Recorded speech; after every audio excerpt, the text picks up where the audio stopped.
Hi, welcome to this Baseball Reflections second webcast. Just to give you a heads up, we will be upgrading this service in the next few weeks. Not only that, we'll be upgrading the theme once again. We haven't done that, I think, since last May of 2009. Hopefully this will be the last time we do that.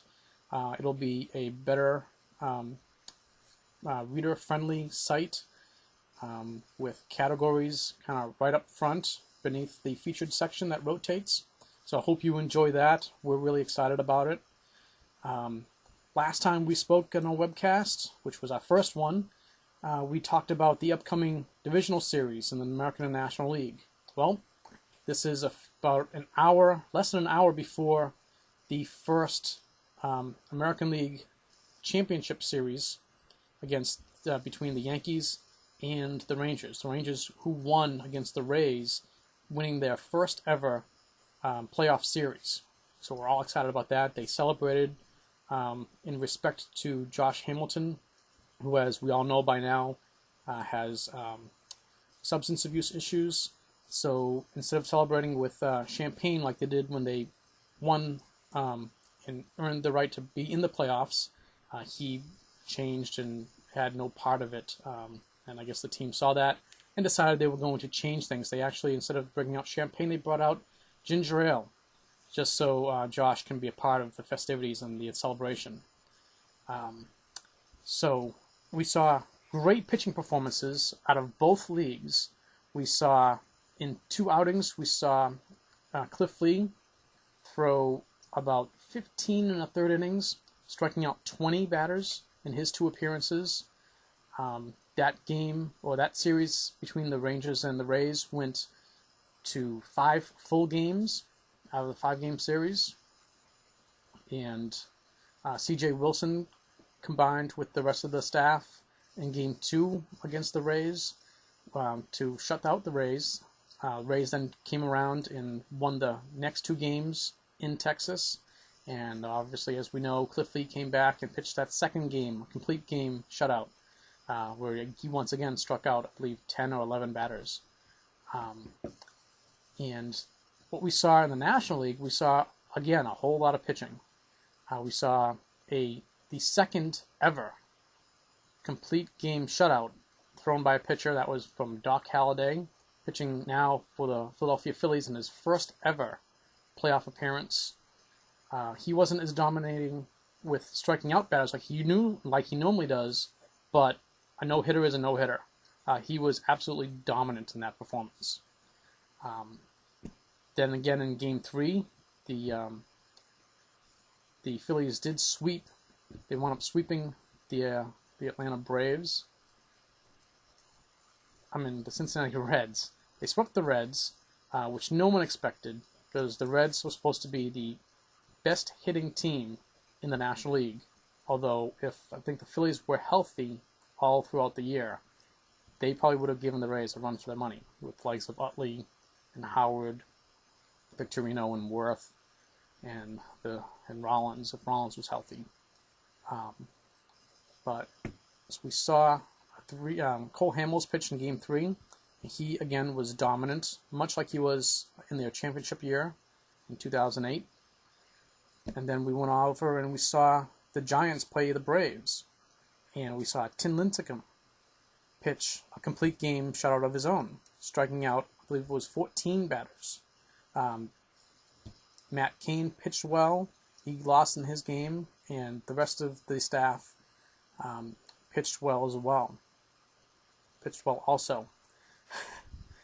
So now we look forward to the American League and National League Championship Series. Like I said, in about 45 minutes from this recording, the Yankees will be playing in Texas against C.J. Wilson and the Texas Rangers. I believe Colby Lewis will be pitching Game 2 and Cliff Lee Game 3. Going for the Yankees will be CC Sabathia, Phil Hughes in Game 2, and I believe Andy Pettitte in Game 3, with A.J. Burnett going in Game 4. I don't remember who's going in Game 4, if they've even announced that yet for the Rangers. In this series,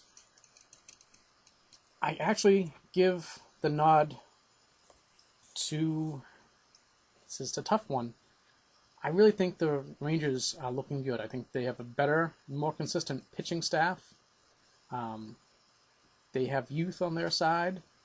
They have actually a nice blend when you look at Vlad Guerrero and Hamilton, and then you have the youth with Alvarez, and they have Michael Young. I just think the Yankees, they have the experience. They've been there before. They've been there, done that. But we didn't see anything that would really excite us, or at least not me, about their offense or mainly their pitching was worrisome. I'm not sure what they're going to expect out of Burnett. He has been a disappointment this year.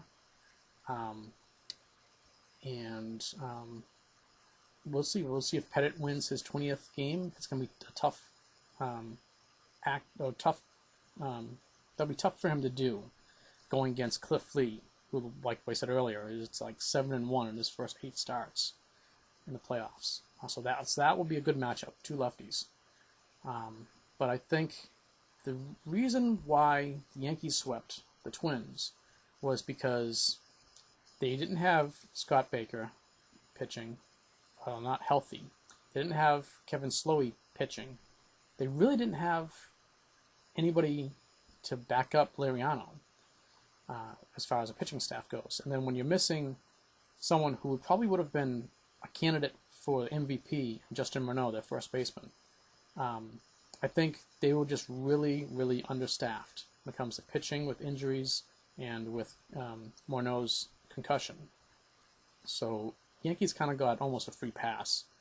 Joe Mauer is great. He can't beat a team all on his own. He needs pitching, and he needed more hitting behind him. He just didn't get it. So I see the Yankees losing to the Rangers this year.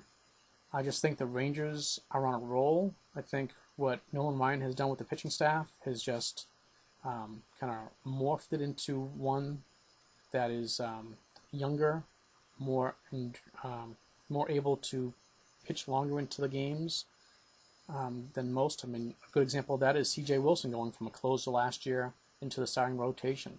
And again, he pitched, I believe, 7 full innings in this series against the Rays, and without giving up a run. So we'll look for that tonight, him going against CC. I do give an advantage to CC Sabathia, although he has had the longer layoff between starts. He's said it himself. He's concerned about being too strong and overthrowing too much. So we shall see how that turns out. I'm looking forward to Cliff Lee again in Game 3. Going over to the National League, we have the Phillies against the Giants. This is going to be a pitcher's duel after pitcher's duel after pitcher's duel between Halladay and Lincecum, Kane and Oswalt, and then Sanchez against Hamels. And then you're probably going to have Joe Blanton against Bumgarner. I might be getting his name wrong, but the rookie. This is going to be tough. I think if Philly can hit against their tough rotation for the Giants, Philly has the definite advantage. I also think that Philly has an advantage where they have an experienced staff. And because of the experience of Halladay, I think he just really, really wants this more than anybody else, probably on either team. I mean, the Phillies have been there. They were there in 2008. They won the championship. They were in the World Series again last year. But I think he is a difference maker. He will, his drive, I think, will carry the team emotionally into the next round. I think it's going to be it could be a lot of low-scoring games. I don't see the Giants giving too much of a fight to the Phillies. They just don't have enough power in their bats. What will be fun to watch is Posey, the young catcher for the Giants, is playing really well. He's hitting well. He's handling the pitching staff well. He's not afraid to go out there and let his voice be heard or to calm guys down. These guys have been in the league longer than he has, and I'm really, really impressed to see him just working the game, both at the plate and behind the plate. So again, I do see a Philly Ranger World Series, and if I happen to be wrong, I think we would see a Phillies Yankees repeat of last year. If that happens, I do see the Yankees failing this time. They're just older. I don't think that experience is going to really kick in to play a major part. I think the Phillies are going to want it back. They're going to want payback, and I don't think it's ever happened where two teams have faced each other in back-to-back World Series and had the same exact outcome. If I'm wrong, please add comments to this post and let me know. Give me the year, the teams, the scores, and everything. That'd be great.